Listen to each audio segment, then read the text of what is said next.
Good morning, students. How are you this morning?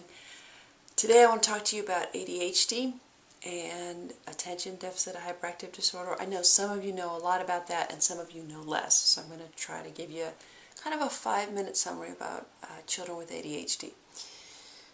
First of all, you know from the book of what it is: inattentiveness, hyperactivity, disorganization, impulsivity, a whole bunch of similar related problems, okay? What I want you to know, first of all, is that it's more common in boys than girls, but girls can still have it. It's very genetically influenced. It's as genetically correlated as height, okay? That's really high. In fact, if one parent has ADHD, a child has an 8 times more likelihood of having ADHD. Of course, if both parents have ADHD, that's even higher, so it's really genetically influenced.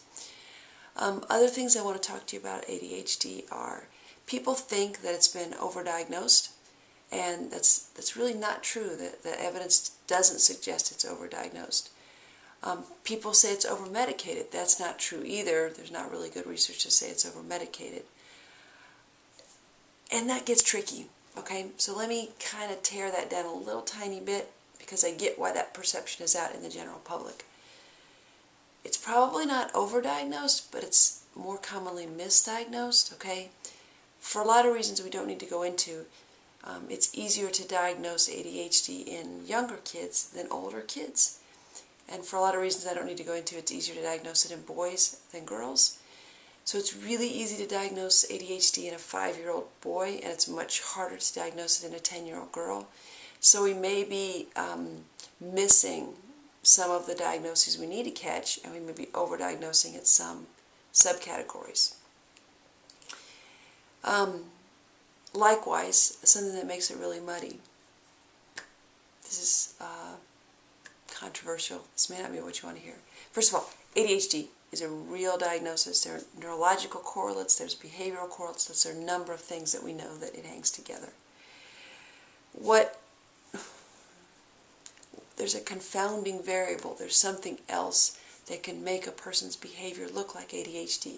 And that something else is when kids have no limits set on their behavior, and there's really chaotic families and chaotic upbringing. Kids can look ADHD, although they're not. I'm not saying that ADHD is not a true disorder. It is a true disorder. I'm saying that poor limiting and poor parenting and poor lack of parental control can make kids be kind of wild looking and look like ADHD. So that's another muddy factor, okay? So just hang with me. I'm going to talk about true ADHD for the relevance for the rest of this video, just as, you know, as if we could know what's true and not true, but I think we can if we do good psychological testing. ADHD is not caused by too much sugar in your diet. No truth to that. ADHD is not caused by immunizations or something immunizations. Neither, by the way, is autism. There's no evidence at all, 0, 0, 0, to suggest that autism is caused by immunizations. I know we're not talking about ADHD or autism. I know we're talking about ADHD, but I just have to tell you this. What happens is, in autism, the symptoms of autism show up usually right around the 18-month, 24-month, 36-month mark, and that's when kids are getting all those shots. So in a parent's mind, it's easy to associate the symptoms of autism coming along with the immunizations, the rounds of immunizations that occur at 18 months, 2 years, 3 years. But that's not what causes it. Okay, let me talk for you just for a few minutes about ADHD, the model of ADHD. What we see is the hyperactivity, and that's kind of the tip of the iceberg. So there's this guy, his name's Russell Barkley, and he's done a lot of work on understanding ADHD and what it is. I just want to talk to you for a few minutes about some of those deficits. So ADHD kids don't have a lot of forethought, okay? They don't think about what's going to happen next. They're very present-oriented. Do you remember the marshmallow experiment in Zimbardo? And I sent you to a link about present and future-oriented. So ADHD kids are extremely present-oriented. It's all about what rewards are here now, okay? So why can they play video games for hours and they can't do spelling? Because video games are so rewarding. You're always getting cherries and prizes and beeps and blips and levels and points and everything else, okay? So they're very much ruled by what's motivating in their immediate environment. So to make them be successful, help them be successful, we have to set up their environment that has tons and tons of rewards. Because they're not future-oriented, they don't think about things like, oh, I should study for my spelling test. It's Friday. No way. No way. It's not even on their radar screen, right? Nothing's on their radar screen except what's fun right now. They have, so why is that, okay? Kids with ADHD have deficits in verbal reconstitution. Basically, they don't think about their days. They don't think about what's coming next. You, when you're driving home from class, I know what you're doing. You're thinking about, what do I have tomorrow? What do I have to get done? You're driving to work and you're like, do I have everything I need to work? What am I making sure did I pack my lunch?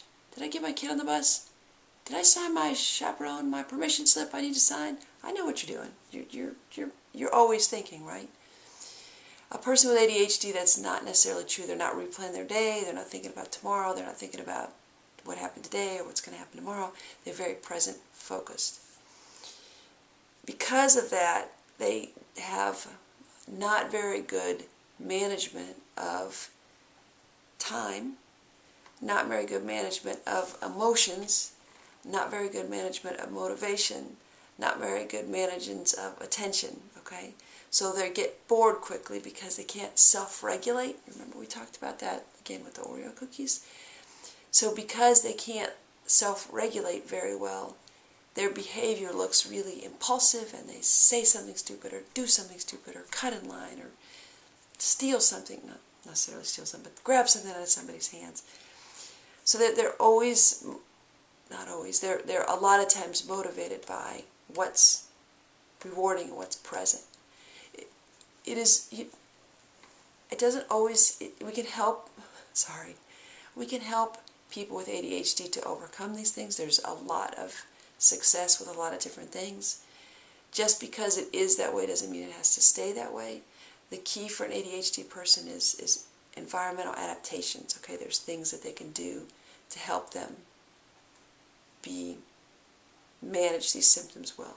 ADHD does typically last through adulthood. It changes as it goes through the lifespan, but some of you might be ADHD, some of you might have siblings who are ADHD. It becomes more tolerable and manageable as people go through the life, but they still have symptoms of ADHD. Finally, I just have to say this. There's good things about being ADHD. You have a lot more energy.